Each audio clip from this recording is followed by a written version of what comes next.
Justin Paul, produtor e diretor que tem diversos projetos. Vamos ver o que ele tem a nos dizer. Olá, pessoal do YouTube, como vai vocês? Eu estou aqui com Justin. Welcome, Justin. Thank you for your presence in interview. Justin, you are producer, director of photography, owner of a media studio. When and how you get into the audiovisual field? So my story goes back decades. I might have a father who started a photography business back probably in around the same year that I was born, which was 1981.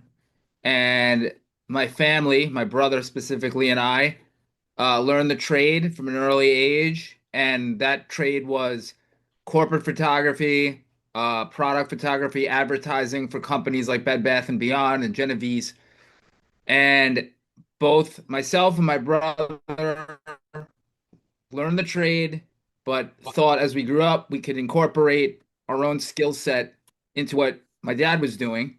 And gradually, we brought in other services like videography, film, animation, poster art, billboard design. My brother handled web design. And so from there, around 2010, my work as a movie poster artist started getting recognized. I won a couple of competitions, and it wasn't long before I was being sought after by companies like Marvel.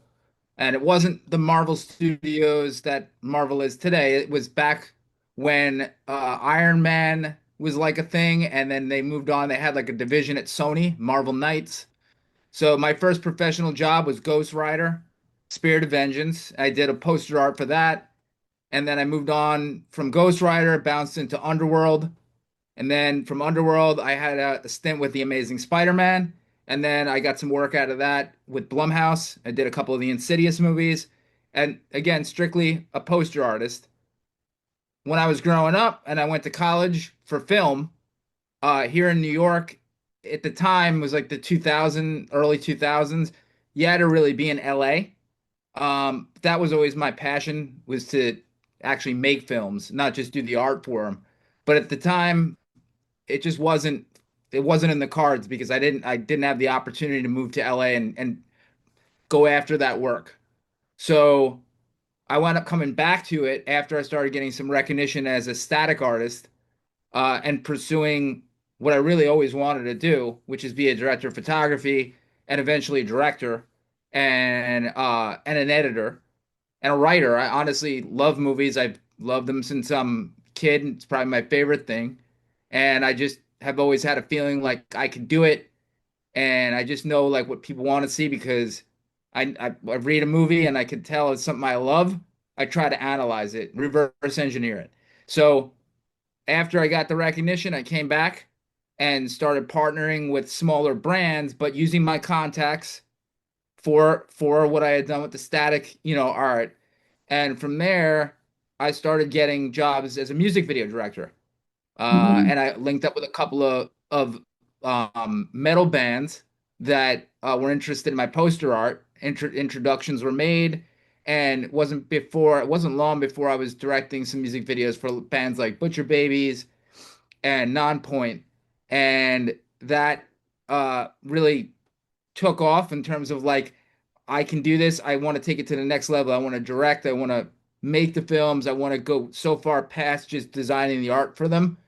And a friend of mine who I met probably back in 2019, who's a indie film director, sought me out actually for a movie poster. Now I had transitioned from making music videos to doing corporate videography, commercials for Audi, commercials for the cosmetic industry, and I was really enjoying it. And I thought it was like, this is like where my business should be. This is where my family business should be. This is the evolution. Um, so I wound up having a conversation with this friend who loved my static art and then had no idea that I could do the kind of photography and the kind of videography and filmmaking that I was doing. Took a look at my YouTube channel and said, I think that you should shoot my film, not just do the posters for it. And at the time, I wasn't really interested in shooting an indie film because there's usually not a large budget and it's a lot of work, and you're limited as to what you can and can't do in terms of how do I want my ability and my work to be seen. And I don't know the person and I don't know how my footage is going to be handled. For me, it's like money is important because it's such backbreaking work. The most important thing in what I'm passionate about is that I'm seen and my abilities are seen in the right light. It's very easy to have your work taken by someone that's a novice or an amateur, and you could be portrayed wrong. So I was hesitant to take that project on because I knew it was going to be a ton of work, and I knew it was probably going to be at least 2 years worth of filmmaking, and underpaid, and not really sure if I could control it. But I said, look, we'll have some more conversations. We'll schedule some days to do some test photography, and you let me know what you need, and I'll let you know if I'm capable of giving you what you're asking for, based on these get-togethers and based on these test shoots, and then we'll take it from there. So after about a half a year, we came back to it. This is like around 2021, and we started doing some professional test shoots, like we were actually doing location scouting. And I developed a much better relationship, much more comfortable relationship with the director Dave Campfield, who's become a great friend and a partner.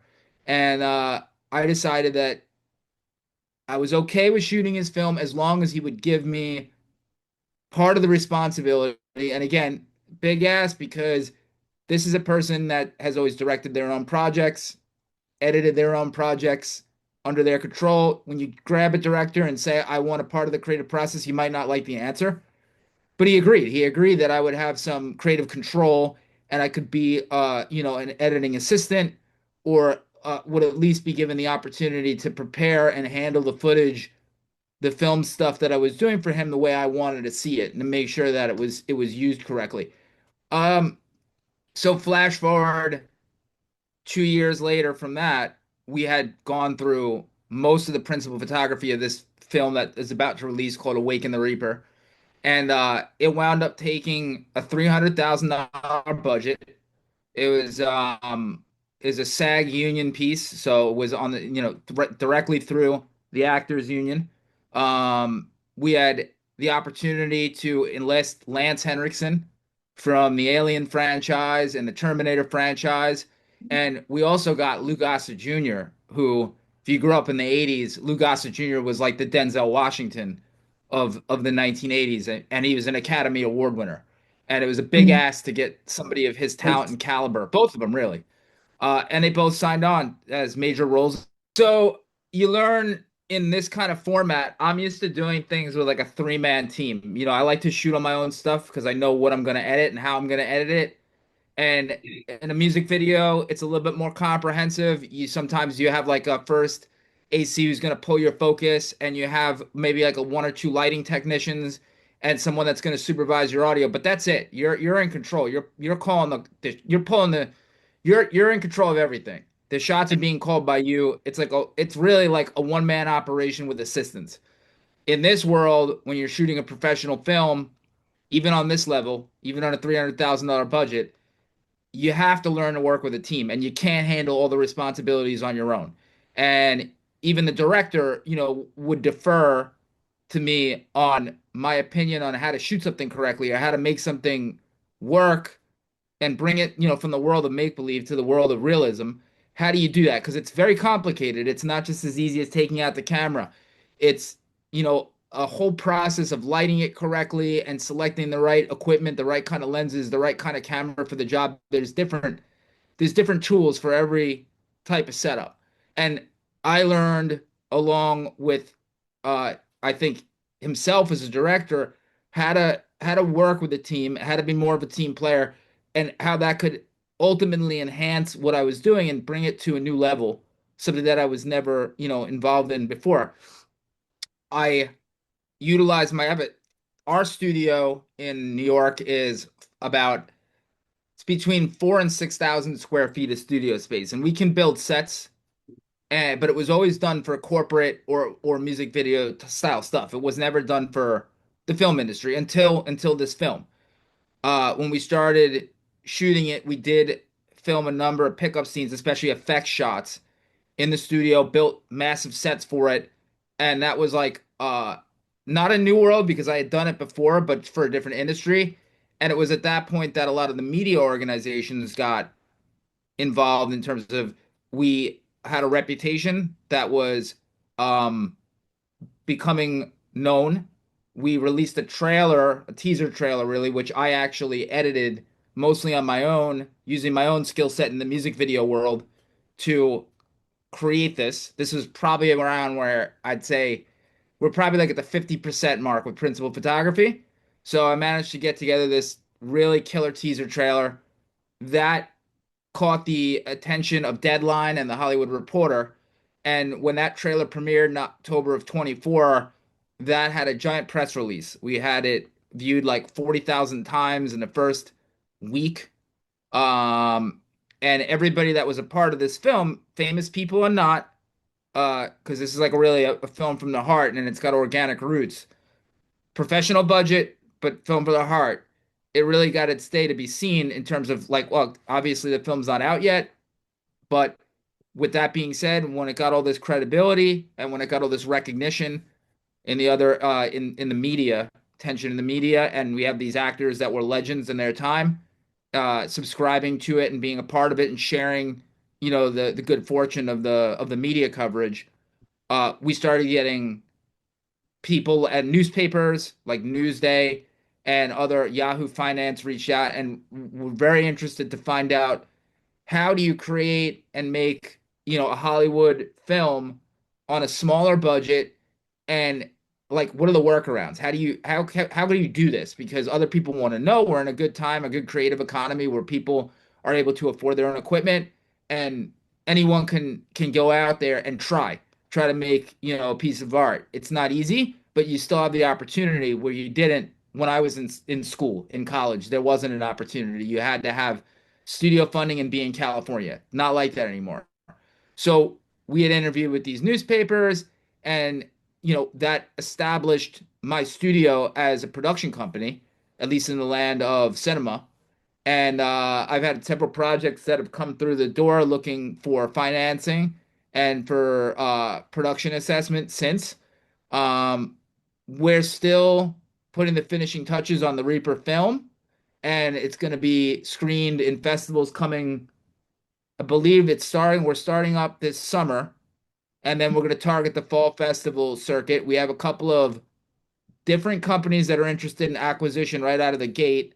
Um, we have some contacts with Shutter and XYZ Films and Blumhouse from my static art. I'm friendly with the vice president there, Rye Turk. He's a great guy. And so uh, the movie's not out yet, but I think people are going to be happy with it. We've poured our all of our effort in, and director Dave, who turned out to be a good friend of mine, uh, really put his trust in my abilities, and likewise in reverse. Um, and I was able to get a real hand in the creative process of not just shooting it, but also helping him with the edit, starting with the trailers, then taking it to the marketing level, and now going into the final piece, taking apart certain scenes that I had a better skill set to edit based on the kind of work that I do. Uh, climax climax type scenes, setups, and horror setups. That's my skill set because it's a different kind of editing than long form, and that's his skill set. And I've learned from him, and he's learned from me, and we've co-collaborated on a very unique piece, I think, that has a lot of not just heart, but it's got a lot of subplots and themes that take it past like your typical subgenre indie horror slasher. It's not that. There's themes in this about grief, and there's themes in it about addiction and guilt, and it ties it all together in a really, I think, well knit package that audiences will be able to glean from the surface. A really cool looking film with some excellent performances of some legends, but get something larger out of it. It's not just, a killer or a monster. this is a movie about personal trauma and, the kind of things that happen when you lose someone you love, or, you go through a bout of an abusive relationship, or you're dealing with coming back from a problem like addiction, which is a very serious thing, and it touches the lives of almost everyone. We all know someone that has these problems. So I think that my presence and with the collaboration between the both of us, we were really able to hit on these much more complex, complicated things, which, to be honest with you, if this was a larger studio picture, we probably wouldn't have had the ability to tackle, because Dave has shot mid-level, like mid-level budgeted pictures before for smaller studios, and they are brutal. They want like 30 to 40-day shoot windows, and all they care about is good-looking girls and slasher like kills. They're not interested in anything that is going to say something deeper. Doing it this way, we have the unique ability to do it our way and to take the time to really edit it and put the care it needed, go out and reshoot things that didn't come out right, uh, find another location that wasn't working, using all of our resources and skills, do all the practical studio shots in my own arena, and make in where I'm the most comfortable and I know how to do things right, which definitely gives the sense of a larger production scale. So you have a $300,000 film that now looks like it was made on a budget of like 2 million. And we've shown private screenings to some independent film directors who have taken awards in the indie film circuits that have gotten their work out there, and we're getting really positive feedback for them. We're being told that we're going to win a lot of these festivals and a lot of categories of these festivals. So we're just there. We're getting there. We're entering this. We're submitting it to our contacts to see how they're viewing it and if they're liking or interested in acquiring before it goes to a festival run. And then we're gonna be open to how it's distributed. Do we just do a festival run, or do we get rid of it to the person that's gonna treat it the best? And if we do, is that person going to want to make changes? Does that person want to reshoot it? Does that person want to add more money to the budget to give a bigger, larger theatrical experience? Does that person want to take what we've done and completely redo it and cast younger actors that are on a Hollywood level to cover some of the performances of the actors that we used uh as our main cast aside from like the famous people? So it's been a process because I've been able to take what I knew from one industry, what I learned in school, come full circle with it, and then apply it to something that I wasn't comfortable with, and also enhance the work of someone else that had already made a number of successful smaller films, and help him take his work to a much larger professional arena where you're now in the view of, like the Hollywood Reporter, and you're competing with films that talk to me, or even like I would not compare this to the Scream franchise, but it will be compared ultimately to films in the Scream franchise. Uh, and so yeah, it's been a crazy, at this point, 4 years of making this movie, and a little work left to do. I'm actually editing as we speak the final trailer for it. We've been going back and forth, the director and I, in terms of putting that together, and that should be releasing within the month.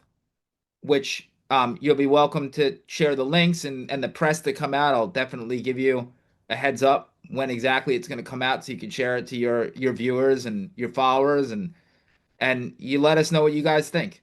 It's been a quite a ride. Usually, the challenge of our in the biggest project is a great challenges, right? And in particular for you, that one project that you love the most to work. I researched that you work in many projects like X-Men, Batman vs Superman, Stranger Things season one, right? And that project that has one that you particular love to work in that. Yeah, well, so all those projects that you're mentioning, that was all for my poster art. And so I had the unique opportunity to meet a lot of the people inside the industry, but from a different perspective as an artist. And I always felt like I could contribute more to this industry. And I've had dinner with like Louis Shaw Mileto, who is the director of the Gotham series and CSI. Him and his partner, we went out in Manhattan and discussed. This is before I picked up a camera. How do you guys shoot Gotham? What cameras do you like? What lenses do you choose? Uh, Not really knowing, having a practical sense of photography and obviously having a static sense of layout and illustration. Uh-huh. But they were really psyched up that I was like interested in their world. And I don't know if they were taking me seriously. Like they were psyched up, but they were kind of like stay in your lane. Like you just keep doing art. That actually was a meeting for this company called Vesuvian, which is a novel company. They publish all sorts of science fiction novels.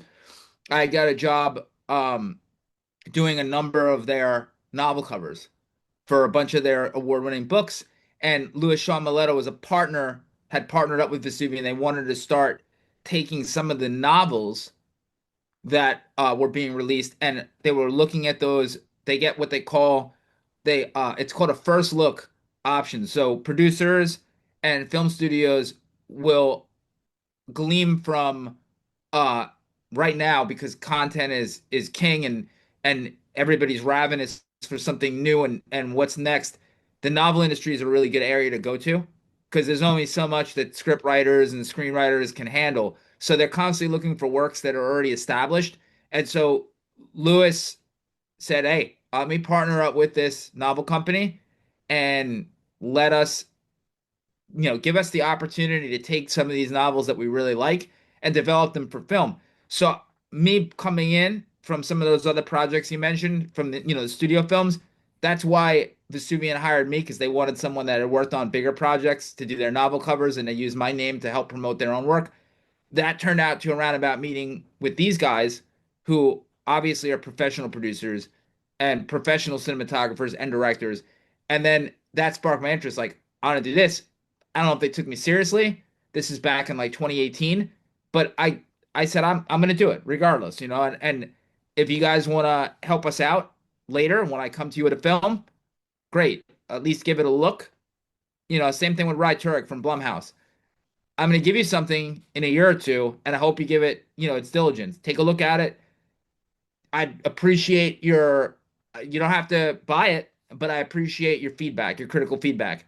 Um, I know you like my poster art because you use it, on all your items and to promote your films. So at least give me the opportunity to present something. And I promise you, I won't let you down. Like I'm not going to put my name on a piece of work that I'm not proud of. See where you land when you see this film. Same conversation I had with Lou. Um, and we'll see. It's just getting to the level now where we're able to submit it and launch it. And I know for a fact we already have a couple of meetings set up on another script that Dave has written called Graven, and we're looking to target Ron Perlman. So we're going from like some older, really famous actors that are not, we're not just famous, but really talented. I mean, like Lance Henriksen, for example, was so unique. He played Bishop in the Alien films. He was in Aliens and Aliens 3, Alien 3, and then Alien versus the Predator, and a number of films in the 90s that were large successes. Hard Target with Van Damme. And he has made quite a career out of just a striking, unique voice. So we're looking to go into this next one, and we're looking to, go for Ron Perlman as the main actor. Uh, and we can get a younger casting pool now of more affluent Hollywood actors with the credibility behind this film, and with hopefully some awards from the festivals, and hopefully some interest from larger studios than my own. Hollywood studios that are outfitted and facilitated to produce what you would call a normal horror picture or a normal action picture. And it's great to be able to do it. It's great to be able to come up from one area of cinema. Okay, like trace back everything I just said to my start in college. In college, I knew that I wanted to make films, but I just didn't have the opportunity at the time, based on the limitations of the time, to go to California and submit and totally commit my life to just nothing but that and learn the process on emulsion, learn the process in a dark room. I already knew that stuff. I already knew how to develop. My dad taught me that growing up, how to develop photos. I wasn't really interested in cutting film stock. And also to finance it, a college like the one I went to, which was Hofstra University, extremely expensive to get into. Um, and then if you went into the film industry, you were responsible for buying your own film stock to develop a 15 minute, thesis piece and or a final piece. And I didn't have the money to do that and the money to move to LA. And I wasn't there in my life where I wanted to, get out of relationships, sacrifice a social life, pick up and move to a completely different area that I was not familiar with. And I wound up doing something completely different for a decade, and then I went back to it through art, through the movie poster business. And then it's just amazing how like you can always find your way back to what you really want to do if you really want to do it. But it takes sacrifices and it takes hard work and it's a lot. It's for anyone listening that feels like they're in this position, there's a lot of insecurity in it because you're constantly not knowing if you're wasting time and effort and talent on something that's not going to pay off. And to anyone listening, I would say if you're worried about it paying off in a sense of like money or fame, then you're not doing it right because it's going to pay off in terms of like what you produce, regardless of whether or not it makes it to the big leagues or it's a financial success this is if you believe in what you're doing and you're willing to make the sacrifice, you're willing to devote your time and energy to something that if you give it all your heart, still may not make it. You've won. Yeah. And you may have to make some sacrifice down the road or recalibrate your life a little bit if it doesn't go the way you want it to. But you've still done it. And the only way you're ever going to do it, regardless of whether or not the first feature is a failure or a success, is if you do it. And that's the problem. Like a lot of independent directors that I've had the opportunity to meet, some of them, they get like halfway through filming something, or even in many cases, fully through filming something, and they they just never release it because it's never good enough or they didn't have the budget to finish it. This film, regardless of the limitations, we always find a workaround. And having a team or having a collaborator that kind of supports you when you're starting to feel insecure about something that is there to basically grab your other hand and say, look, we got this, we got it. We're going to approach it from a different angle. We don't have the budget to film these effect sequences. Let's target it using a different, let's use AI. Let's use an application like Stable Diffusion and let's get our feet wet there and we can finish this right. And it's amazing how you can find like light in the darkness, no matter how dark it gets. And ultimately, you will finish it and the work will get out there and it will yield. Again, going back to is this film going to be successful? That's unknown right now, but it's going to yield conversations. Other scripts are going to be greenlit out of it. The cinematography, I stand by. Like I've been told by industry professionals, the film is beautiful. It's up there. It's going to compete with some of the things that you see in the movie theater that are normal releases.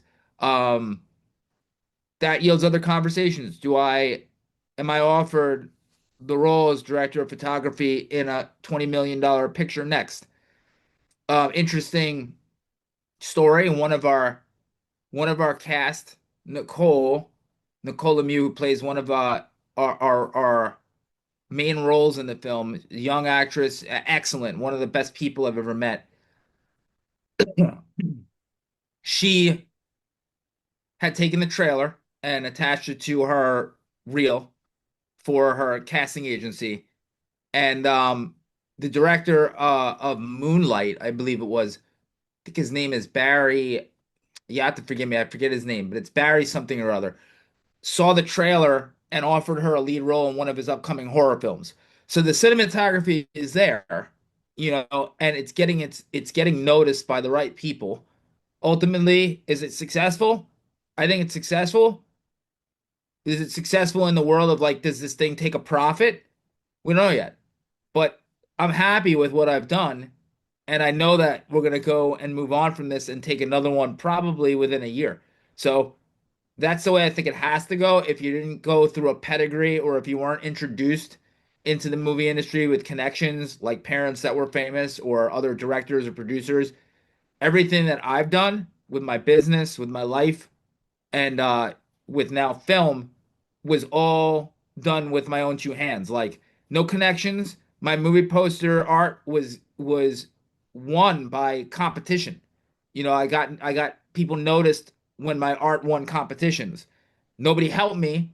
I had to be strong enough and talented enough to get the art out there and compete against thousands of submissions in order to be seen for the first time. And I'm hoping that some of those connections now, finally, a couple years later, like Blumhouse pay off because I do have a leg up and I do have someone to get the film to without all the red tape. Uh, and so yeah, if you check back in a couple of months from now, you may see us on Amazon or Netflix or one of their partner networks, and you'll everybody be able to check it out. And it will yield like either a sequel or this other, the secondary project Graven that we're looking to take Ron Perlman with. Um, and so yeah, that's basically the gist of it. It's just, I guess if I'm saying anything, it's whatever you really want to do. If you can withstand the sacrifices that you need to make to do that, and you could just say to yourself, no matter what happens, this is what I'm gonna do, you're gonna do it. You're gonna do it, and then it's up to you whether or not you consider the finished product a success, and it's up to the world to sort of judge it. But you're successful no matter what. You still did it, and you'll find another way back there, even if it doesn't work the first time. You're gonna get back there if that's what you're meant to do, and that's the kind of person you are. You're gonna do it. Yeah. And the last question before I finish, would you like to come to Brazil someday to do a project here? I would love to come to Brazil. Actually, I would love I am my lineage, I'm from Madrid. So Ah, I'm from like the European area of the world, and I have not been out of the United States enough. It's been a couple of years since I've been able to leave here, and but I would absolutely love to come to Brazil. It's a beautiful place from what I've seen. And there's a couple I would like to check out, Colombia and Argentina. I have friends. I have one of the most talented people I know is a photographer. His name is Titan Zuleta, and I met him about a decade ago. A wicked photographer, just that he knows his lighting better than anyone I've ever met in my life. I mean, this guy is a phenomenal talent. He came from see, I think it's Bogota. So he um, invited me to go there and said, like you got to come back here with me. He's in Colombia right now. He's working on a documentary, and I would love to go there. It's just making the time and planning the trip, but I would definitely come to Brazil. yes, and thank you so much for your presence here. Thank you for sharing your work for us. Thank you You're so welcome. much. Thanks for having me. I really appreciate it. I enjoyed this. Thank you, Justin.